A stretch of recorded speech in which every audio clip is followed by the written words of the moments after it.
Thank you all for being here. I'll be speaking about hazard mitigation planning here in Washington State. This is part of my dissertation and it's a work in progress, so I'd be happy to take feedback later. First of all, what are natural hazards? As many of you know, these are extreme forces of nature. Here in Washington State, we're vulnerable to several types of hazards, including earthquakes, floods, and fires. Some of these are projected to increase with climate change, others are not. I'll be considering various natural hazards, those that are expected to increase with climate change, and others. So communities can prepare for natural hazards through hazard mitigation plans. These are basically proactive approaches to reducing communities' losses from hazards. They consider climate-related and non-climate-related hazards. This is an example from King County, Washington, where Seattle is located. And the incentive for a community to create this plan is that once it gets approved by FEMA, the Federal Emergency Management Agency, then the community becomes eligible for federal funds to deal with hazards. Some literature suggests that hazard mitigation planning is a collaborative process, or that it should be collaborative, and that's one of the things that I was interested in studying. So how do you measure and study collaboration? I drew from the collaborative governance literature, which is basically the idea that people can come together, different types of stakeholders can come to the table and work in this collective decision-making process where they're discussing and deliberating and thinking about the issues, coming to decisions together. And this is increasingly common, not just in hazard mitigation planning, but in dealing with lots of environmental issues that are too complicated to fall under the responsibility of one agency or jurisdiction. Okay, the next area of literature that I'm drawing from is diffusion. So we heard yesterday a little bit about diffusion of innovations theory, and as applied to policy and planning, this basically means that policies can spread from one place to another over time. Often this happens not just at random, but between two jurisdictions that have something in common. For example, two counties that are competing economically with each other. And a handful of studies have suggested that hazard planning strategies spread from one place to another over time, but there's room for further work. Okay, so my research objectives, basically I wanted to answer the question, what factors are contributing to higher or lower quality hazard mitigation plans in counties in Washington? So in order to answer this question, I had to study both the plan documents as well as the planning processes that created these documents. And I'll be reporting some of my quantitative and qualitative evidence on relative importance of different factors in determining the quality of these plans. So just to give you some context, my study sites are most of the counties in Washington, with the exception of a few counties that don't have hazard mitigation plans. And then I have in gray the urban counties and in white rural counties based on population density. Western and eastern Washington are vulnerable to different types of hazards, and they're also culturally and socioeconomically different. So the dividing line there is basically the Cascade Mountains. And then these numbers are the peer groups that I assigned, which are basically similar counties that I expected would be sharing strategies with each other. And lastly, just to get your bearings here, Seattle is up there in King County, and we're somewhere around there in Pierce County. Okay, so this is my overall conceptual model of the factors that I thought would predict the quality of hazard mitigation plans. So plan quality over there is my dependent variable, and these are the different possible predictors that I measured. So these two up top are from the collaborative governance literature. Basically, capacity for joint action refers to the resources that a community has to put into their planning efforts. And then principled engagement is the dynamic of people coming to the table and talking, deliberating, coming to joint decisions. So I hypothesized that basically more collaborative processes would produce higher quality plans. I also expected that there would be some vertical diffusion, so from higher levels of government down to the counties, and that would improve the quality of the plans. I also hypothesized that there would be horizontal diffusion, so same level of government from one county to another. And then I considered these internal characteristics of the counties. For example, economic capacity refers to the grant money that a county has to deal with hazards. Okay, so how did I figure out the quality of these plans?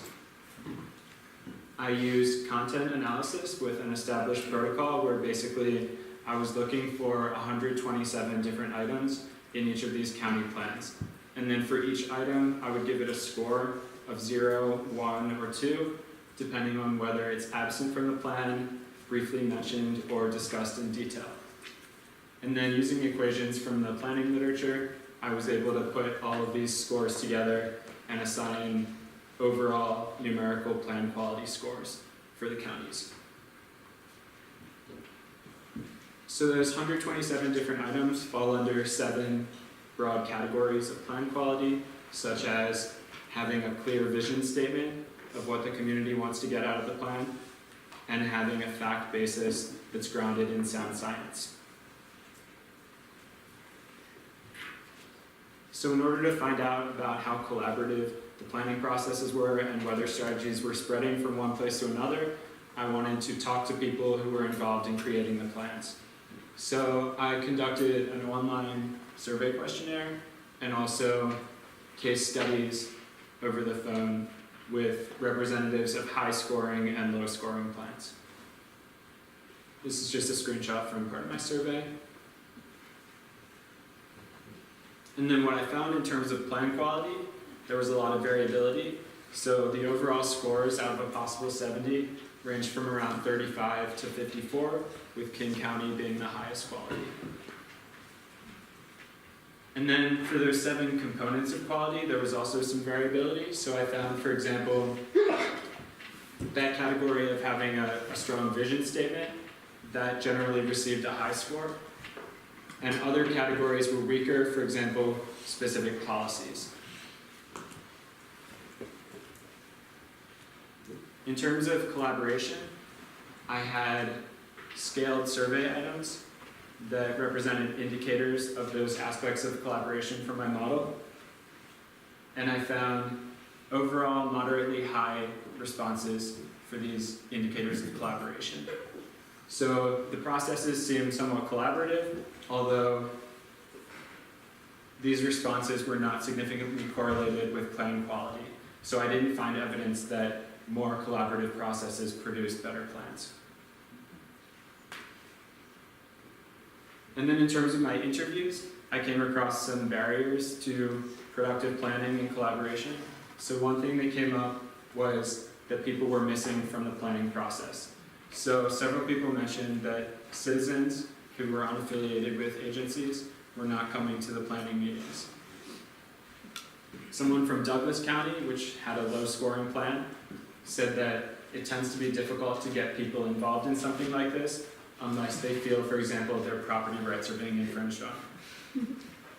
Someone from Snohomish County, which had a high scoring plan, said that the people that the plan really affects in the long run didn't participate, they're busy milking the cows. So this lack of participation transcends low and high quality plans, and this is a picture from the Whitman County planning process in eastern Washington, where it looks like not many people were coming to the table. So getting back to my map and diffusion processes, People reported that they were looking to other counties for information about hazard planning. And in some cases, these matched the expected peer groups that I came up with. In other cases, they did not. But all of the cases were isolated east versus west. So these arrows show basically the direction of information flow from one county to another. You can see there's a lot of information flowing around western Washington. A little bit in eastern Washington, nothing crossing the Cascades there. And then getting back to my big model here, so unfortunately I don't have time to get into all the details of my statistical analyses, but if anyone's interested, I'm happy to chat later. Basically, I was looking for significance of these predictors at alpha of 0.1 and 0.05. At 0.1, I found that an indicator of horizontal diffusion was a significant predictor of plane quality. 0.05, I found an indicator of vertical diffusion, and also that internal characteristic economic capacity. And then for all of these other hypothesized variables, I did not find statistical support. So in terms of my take-home message and practical applications of this information, basically I found that some important stakeholders are missing from these planning processes. If these people were brought to the table, perhaps the groups would be able to better identify community needs and produce better plans. And one way that they could do this would be to connect hazard mitigation planning to important issues in citizens' daily lives. So this time I'd like to thank my committee and also the conference organizers, and I'd be glad to take questions and suggestions. Thank you.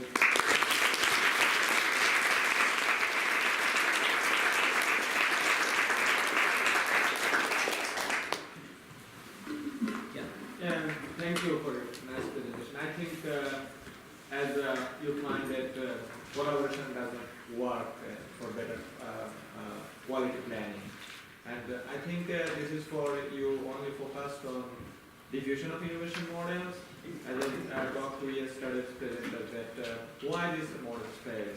I think you should also focus on gap model, which is used mainly in health communication. I'm sorry, which model? Knowledge, attitude, and practice.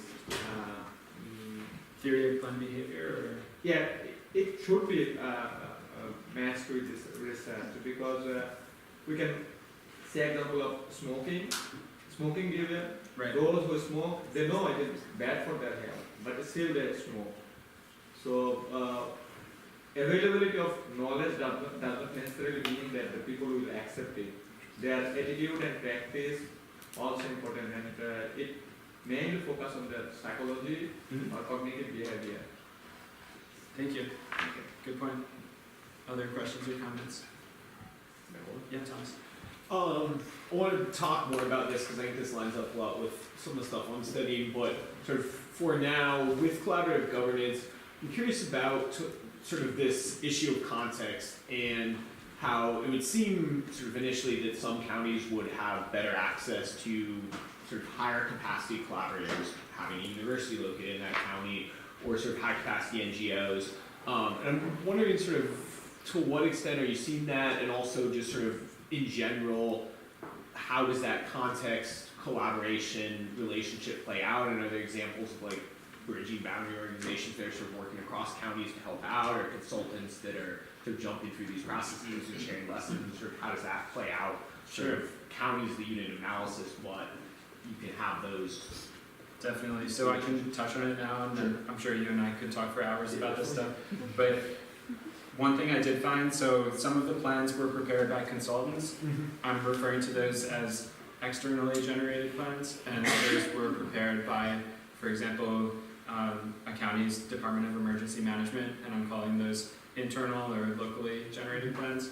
And then I tested for differences in quality between those two groups, and I believe I found, I have to go back and check the statistics, but I believe I found that the external ones were higher quality, at least as measured by my protocol of plan quality. Yeah. But I also found that The consultants worked in multiple counties, so Tetra Tech, for example, I don't know if anyone's familiar with that consulting firm, they prepared several of the plans, and going through those plans, there are certain sections of the plans that are verbatim, copied and pasted from one to another, and you can tell it's the same consulting firm. Yeah. So yes, they meet these standards of plan quality, but are they really tailored to each community's needs? Yeah. I don't know. Do we have time for any more? Unfortunately, we're out of time. Okay. But Thank you. Dana,